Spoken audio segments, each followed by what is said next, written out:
We are currently in the face of a rapidly accelerating international financial collapse. Billions are being threatened by a water crisis combined with a global food shortage, and the repeated failure of political leadership to competently address these matters has made the overall crisis even worse. Given this state of the world around you, wouldn't it be a proper occasion to ask, what actually governs your society? Take the fanaticism around global warming. The science indicates that these changes in the Earth's climate are determined by solar cycles, orbital changes, and interstellar radiation.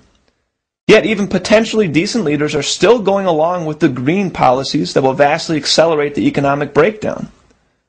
So if it's not a matter of science, then what is driving our nation down a path of green fascism? To be clear on these matters, examine how the British Empire created the modern environmentalist movement. The ideological and political basis is demonstrated by the founders of the movement, Julian Huxley, Prince Bernhard of the Netherlands, and the Duke of Edinburgh, Prince Philip. These three have played key roles for the British Empire going back to before World War II. Following the footsteps of his grandfather, Thomas Huxley, known as one of the pioneers of race science, Julian Huxley was obsessed with population control and eugenics. He continued his grandfather's legacy, acting as vice president of the British Eugenics Society during the bulk of World War II, and later became president. Julian was, by all means, not shy about his disgust for humanity. The lowest strata of people are reproducing too fast. Therefore, they must not have too easy access to relief or hospital treatment, lest the removal of the last check on natural selection should make it too easy for children to be produced or to survive. Long unemployment should be a grounds for sterilization. Around the same time period, in the 1930s, Prince Philip was being educated at the elite school of Salem Castle in Germany, while it was being run by the Nazis, who had made race science at the core of the curriculum. Many of his relatives were themselves either pro-Nazi or members of the SS, while Philip developed secret ties with the pro-Nazi British King Edward VIII. Oh, and speaking of British Empire Nazis, Prince Bernhard of the Netherlands was recruited to Nazi intelligence at Berlin University in 1934. He then became a member of the SS and went to work for IG Farben, which pioneered Hammershock's slave labor concentration camps. Even when he was forced to resign from the Nazi SS for political reasons relating to his marriage, he maintained his unwavering loyalty to the Nazi Party up to the very last moment, signing his letter of resignation, Heil Hitler. In return, Hitler sent him a congratulatory letter for his marriage. Obviously, the publicity of the atrocities committed during World War II made eugenics and Nazism not too popular after the war. Julian Huxley pulled away from his public support of eugenics and became the first head of the United Nations Educational, Social, and Cultural Organization. He stated in UNESCO's founding document, "Thus, even though it is quite true that radical eugenics policy will be for many years politically and psychologically impossible, it will be important for UNESCO to see that the public mind is informed of the issues at stake, so that much that is now unthinkable may at least become thinkable."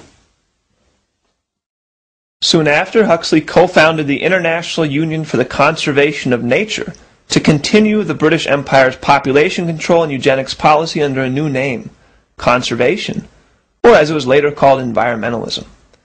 Prince Philip likewise took up the cause of environmentalism, taking a personal commitment to reduce the global population by billions.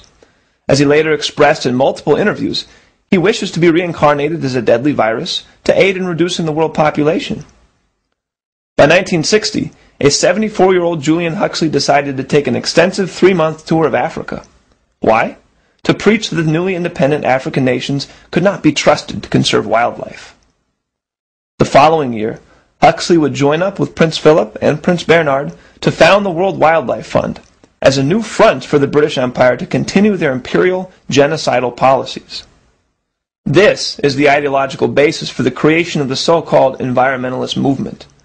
Hatred of human scientific and technological progress, driven by the utterly degenerate view of mankind as nothing but an animal, a beast to be trained and manipulated, conditioned and culled. The desire of the empire? To reduce the world population down to 1 to 2 billion people and keep the vast majority of those remaining in a backwards, indigenous state. Here we find the philosophical core of the countercultural attack directed at the baby boomer generation. From Silent Spring to the population bomb, they were subjected to psychological warfare intended to break the United States culture away from any commitment toward actual human progress.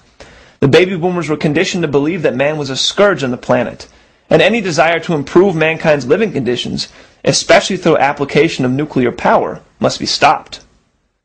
The global warming hoax was introduced in 1975 through a conference organized by Margaret Mead.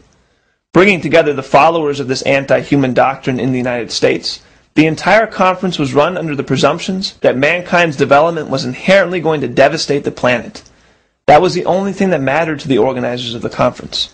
Scientific accuracy was secondary, and only relevant to the degree that it could be manipulated to justify their desired policy of halting progress and reducing the population.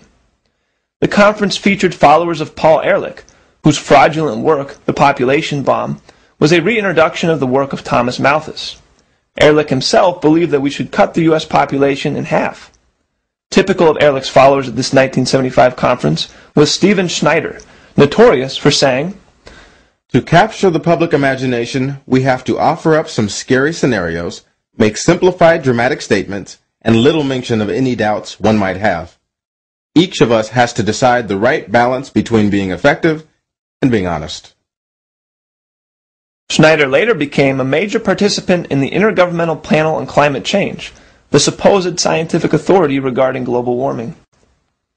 Under the direction of Mead, the emphasis of the 1975 conference was not science, but on obtaining a consensus agreement on the proper scare stories needed to push their policy. As Mead said herself at the conference, "What we need from scientists are estimates presented with sufficient conservatism and plausibility, but at the same time as free as possible from internal disagreements that can be exploited by political interests. That will allow us to start building a system of artificial but effective warnings. Warnings which will parallel the instincts of animals who flee before the hurricane." It was out of this conference that the hoax of man-made global warming was born. This was never about science. It is the British Empire's policy for genocide. So before you react or come to a consensus with your friends and neighbors, make sure you actually know where your impulses are coming from. Just because you share an opinion, how do you know it's really yours?